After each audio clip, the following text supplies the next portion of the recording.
Hi, it's Hope and welcome to the video. This, as you can tell by the title and the thumbnail, this is going to be my review for Ugly Love by Colleen Hoover. I say review, but it's more of just going to be my thoughts and my feelings and like what I felt while reading and overall my experience with reading the book. So like review slash gush slash thoughts. I don't know what I'm technically titling this. I don't even have a outline for what I want to say in this video, so this is going to be all over the place.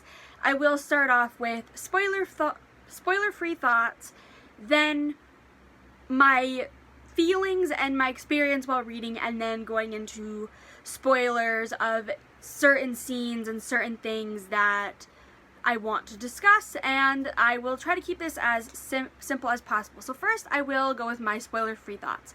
I gave this book 5 stars. It was written so well that you felt so immersed with the characters. Like, if you do not know what this book is about, which I should explain that.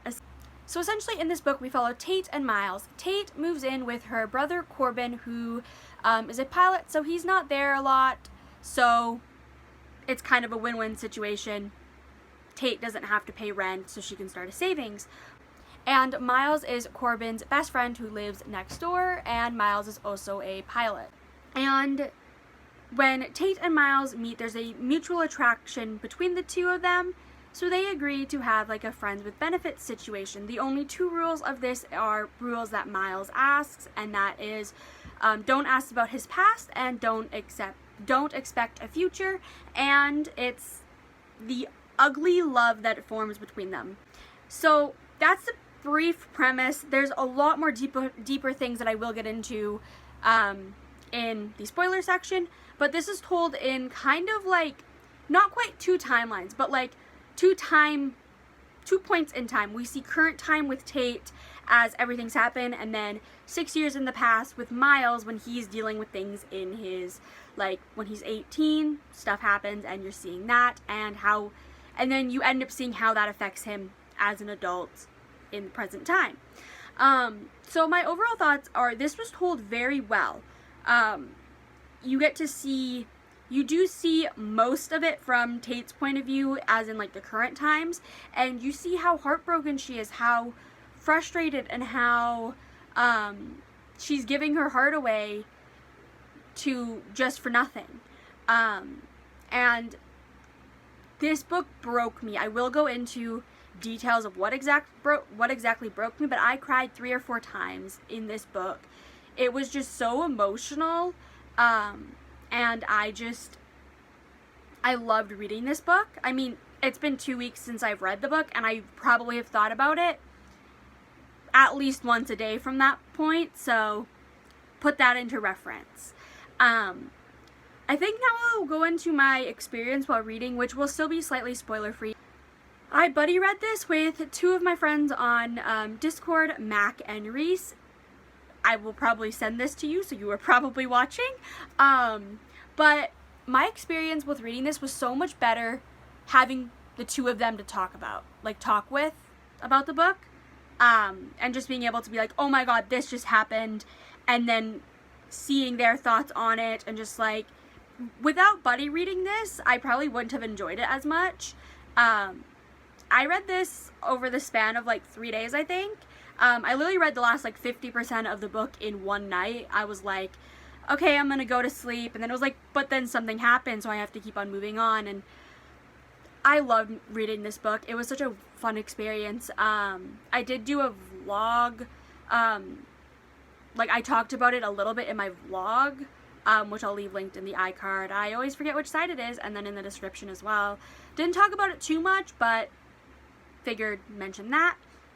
Now I want to go into a few spoiler things, things that I really enjoyed seeing in the book, and then overall just specific scenes that I liked. So overall, I loved Tate and Miles as characters. And I've already mentioned this, but how Tate gets her heart broken, but she knew going into that that's what would happen. And Miles, I want to talk about Miles for a second. Him as a character is so intriguing because, as I mentioned, you see him when he's 18, and when he's 18 he meets this girl named Rachel, and the two of them form a relationship, and Rachel ends up falling pregnant, and they end up having a baby, but then they lose the baby. The baby dies when he's 2 days old. And this puts a really big guilt on Miles because it's his fault that the baby died, because there was like an accident, and Miles chose to save Rachel over his son Clayton. So that guilt he carried with him for 6 years, and I cannot imagine how awful that guilt feels. And that is what really caused him to be an asshole, because he wasn't allowing himself to move on. He wasn't allowing himself to feel love because of losing Clayton. He also lost Rachel, as in like Rachel like left him to deal with her own stuff. And so that part broke me, because like it was just like you then realize why he acted the way he was, and you're like, oh my gosh, I could not imagine this guilt placed upon me. And I feel like that was really well done in the aspect of the story, of how you do slowly see that unfold with Tate as well, of like she slowly learns more about Miles and then ends up getting heartbroken because of some of it. And then I also like Tate as a character, but she's very like naive in some aspects of how she was told like don't expect anything, and then when nothing came out of it, she was like, oh, surprise Pikachu face, like she was like, oh my gosh, like girl, you knew it. That is like one of my only complaints with Tate as a character. I will say I did like the sex scenes in this book. They were very well done. I think I'll just leave it at that. Chapter 37, that chapter really freaking broke me. That chapter, we see Rachel's point of view, which is Miles's ex, as Miles tracks her down, goes to her house, and kind of almost like, it's almost a way of, to give him closure of that point in his life, of like, to show that it's safe to move on, because Rachel moved on. She has is it a boyfriend, fiance, husband? I can't remember exactly, and a daughter, and Miles sees this and realizes that if Rachel moved on, I can move on, and I can have a happy life, and I can allow myself to feel love and to experience life.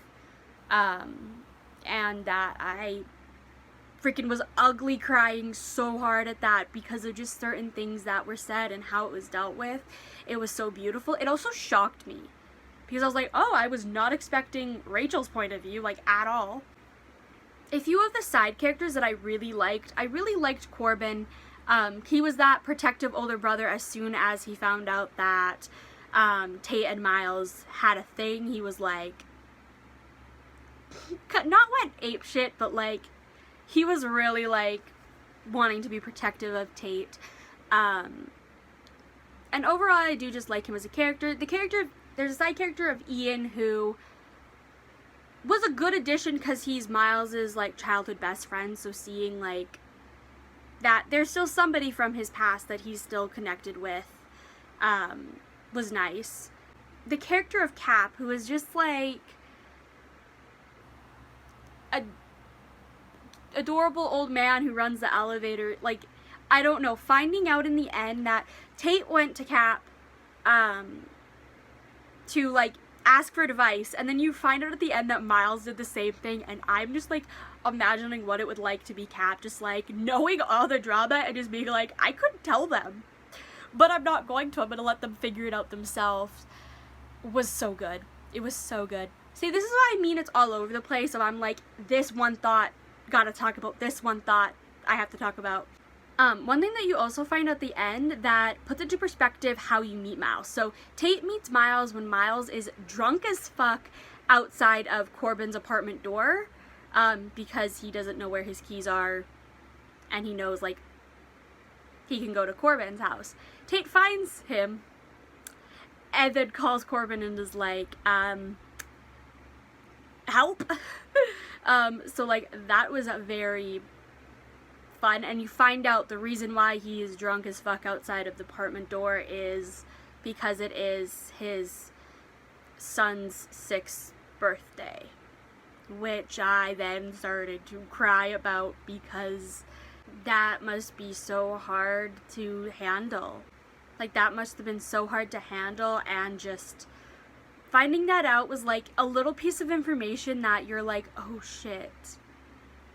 And again, this book just shows an ugly way two people fall in love, and just the overall, it shows that no relationship is perfect. It shows that to love someone, you need to love their entire self. You need to know their entire self. And that even if two people seem wrong for each other, there is a chance that they can be right for each other. I think those are a lot of my main thoughts. I feel like a lot of the things that I've said are most of my thoughts. I could be missing a few things, but if I am, I guess those are just thoughts for me and me alone. Part of me feels like I didn't talk about much in this video, but I just kind of more or less wanted to sit down and say my thoughts on the book. This is a book that definitely makes you question everything that you've read.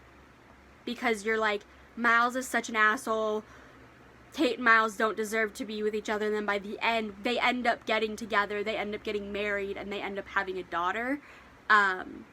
And so, like, you almost question, you're like, was that the right choice because of everything you've been through? And the answer is yes. They're great characters. They're very, like, you love them and you hate them. You love them together. You hate them together. You go through all of these emotions. It's literally an emotional roller coaster, because you're like, I'm pretty sure I said in the chat with my friends, I was like, I think I want to smack Miles, and I'm like, yeah. There's times you want to smack the characters, and then you want to pull them into a hug, it's just an emotional roller coaster, as was November 9 by Colleen Hoover. I literally finished that last night, and I have thoughts on that. I might do a whole thoughts and opinions on that book too, who knows, but I just kind of wanted to talk about my thoughts in this, so I think that's all. I'm just gonna leave this here. I will ramble for another like 10 minutes of absolutely nothing. So I really hope you enjoyed this video. Let me know your thoughts on this book in the comments below.